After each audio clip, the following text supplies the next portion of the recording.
स्वच्छ पाणी मिळालं पाहिजे, त्यांच्या घरामध्ये नळ आला पाहिजे, त्यांना 55 लिटर प्रमाणे पाणी त्या ठिकाणी मिळालं पाहिजे। आणि म्हणून जल जीवन मिशनची योजना या देशामध्ये त्यांनी त्या ठिकाणी आणली। आणि म्हणून तोच धागा पकडून मी ज्यावेळेस पाणी पुरवठा राज्यमंत्री होतो त्यावेळेस मी तोंडारे साहेब हजारो कोटी रुपये आपल्या मतदारसंघामध्ये आणून त्या योजना पूर्ण करण्याचं काम मी त्या ठिकाणी करतोय। काय योजना पूर्ण झाल्यात, काय योजना अपूर्ण त्या ठिकाणी आहेत, तेही पूर्ण करण्याचं काम मी त्या ठिकाणी करेन। 1 वर्षाच्या आत प्रत्येक व्यक्तीला मी 55 लिटर प्रमाणे शुद्ध पाणी दिल्याशिवाय राहणार नाही, हाही शब्द त्या मारुती रायाच्या मंदिरासमोर या ठिकाणी तुम्हाला विश्वासाने या ठिकाणी मी तुम्हाला सांगतो।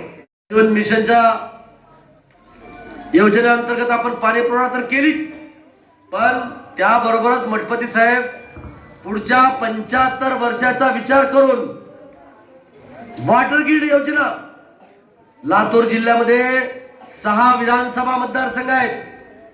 त्या 6 विधानसभापैकी 5 विधानसभा मतदारसंघात कुठेही वॉटर ग्रिड योजना नाही।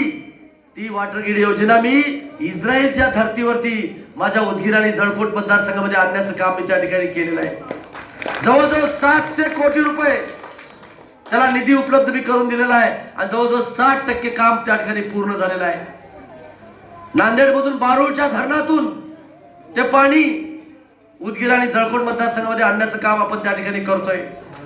शहरामध्ये निटोरे साहेब नगराध्यक्ष असताना लिंबुटी धरणामधून उदगीरला पाणी आणण्यासंदर्भात ती योजना मंजूर होती, पण कुण्या ना कुण्या कारणानं ती योजना त्या ठिकाणी पूर्ण होत नव्हती। पण मी मंत्री झाल्यानंतर त्या स्वतः पहाटे 4 वाजता त्या धरणावरती जाऊन विहीर खोदण्याचं काम आम्ही त्या ठिकाणी केलं आणि शहराला पाणी पुरवठा करण्याचं काम आम्ही त्या ठिकाणी केलेलं आहे।